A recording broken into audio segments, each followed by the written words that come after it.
This is Richard Fowler. I'm John Kilpatrick with Oklahoma Aikido, Louisville, Kentucky, USA.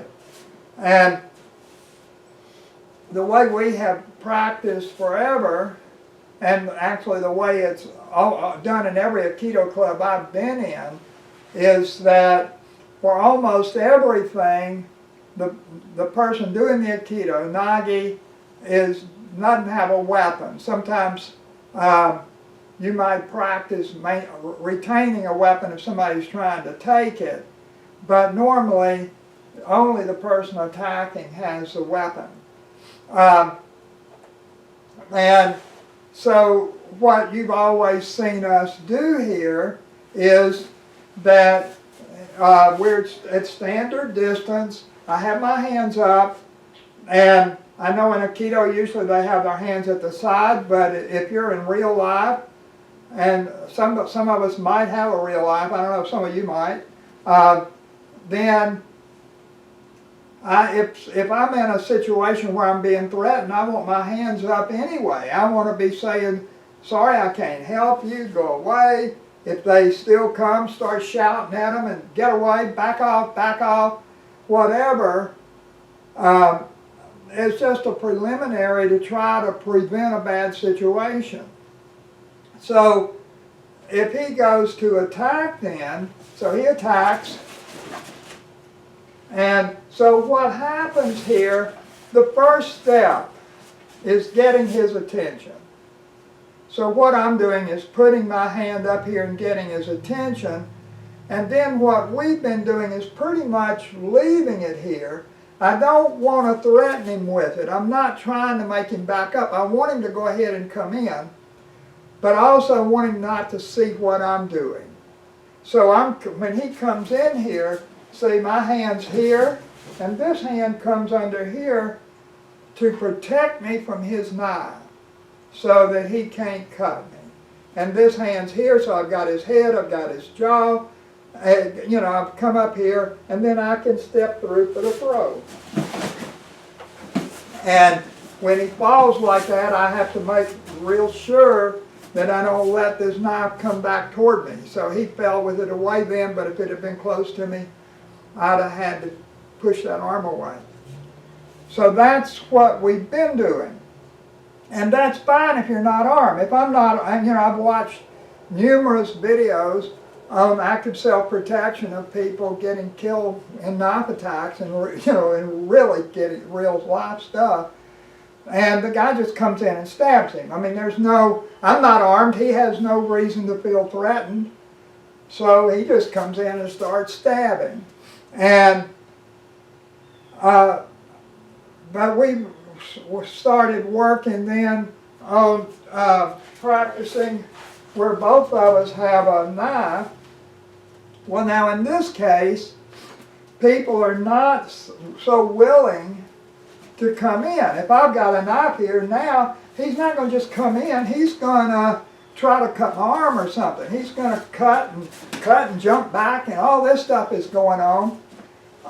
Well, that changes the whole game, and we don't want to play that game for a couple of reasons. One is it's dangerous. You have to be a good athlete, and you have to practice. It takes a lot of practice to get good at it.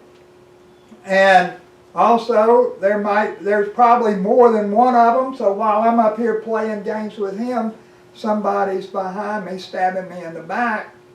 So it's not good. So the problem then is, how do I get him to go ahead and commit to an attack in spite of the fact that I have a knife? And so what we discovered, and when we discovered this, we're just totally amazed with how well this works in all kinds of situations, and we plan to do several videos showing different situations. But it starts off the same way. So he's going to attack. Well, I stick this out there. Now he can attack this instead of attacking me. And I've got a knife, and that makes a lot of sense. Cut my arm, try to make me drop the knife, cut my fingers off or something. That makes a lot of sense. So as he goes to attack there, I lift this and then I just pivot here. And what happens is it sucks him in, just like he did then. And then I can pommel him and come here. I'm using the back of the knife. I'm not trying to cut him. Now, and I can do my moves. So what we've added here, and the details of this are really important. I'm putting this up. Now what I'm going to do is step back and pivot my whole body.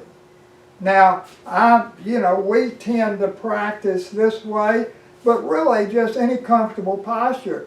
In real life, and here again I'm assuming we have real lives, but in real life, you're not going to be in any particular posture. You're not going to know this is happening. Some guy's going to, people don't say, hey, look out, I'm going to stab you. They just walk up and stab you or something. If you watch the different active self-protection things, there's not much warning, if any. And so, there are 3 steps to this, and I do it as 3 stages. Now they kind of blend together, but there are 3 distinct stages. The first stage is I get his attention. Then I pivot and pull him in. And then I want to protect myself, so I'm pommel here, catch his head, now I can catch here. This is not a cut. If it's a Tonto type knife, the edge is toward the outside. And then I can do the throw just like before. Now, when we do this protection, what everybody wants to, the first time you do this, all of us did this. All of us did this. We're crazy, goofy people. So he comes in and I'm here, and then I'm wanting to do all this stuff, that's crazy. And the reason it's crazy, okay, I can cut his throat and he's going to bleed out and die and all. But in real life, watching active self-protection, again, I've seen several people stabbed where arteries or sliced where arteries were cut. It takes them 20 seconds to pass out. And they start getting weak and wobbly after about 10 seconds. But what that means to you is that if I cut his throat, here he can cut me and chop me up really good before he passes out. That is not good. And there's probably, I only know of one way of cutting somebody with a knife that instantly stops them. Now there are probably more. I'm not a knife fighter. I don't carry a knife or anything. But from my Aikido, there's just one technique. And if we're leading with this knife, we can't use that technique. We're not in a position to do it. So, there are 3 steps then. You get his attention, then you pull him in, and then you protect yourself. And then you throw, of course. The throw is part of the protecting yourself. This movement is the equivalent of the Kuzushi in Judo, and something I've always felt in the Aikido. We start off and you're just crunching people down and all without any leading at all. And you started Judo that way. When we started Judo, I'd come in, I'm going to do a Judo throw, and I'm here, and I come in, and I'm going to do a hip throw. Well, he's just standing there, and I'm coming in and practicing picking him up and throwing him. But when you get in competition with your Judo, everybody stresses Kuzushi. You've got to lead this guy, get him off balance. And that's a more advanced practice. But you started early in Judo because you're going to be competing.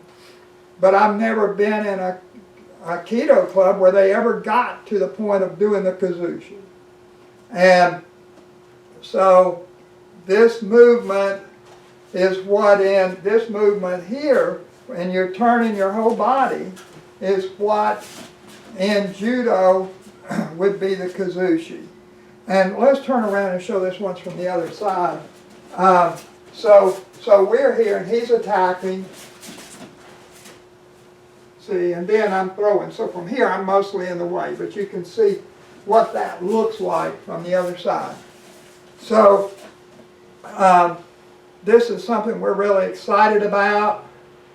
It adds an incredible dimension to your Aikido. Try it and make some comments or something about how it works for you.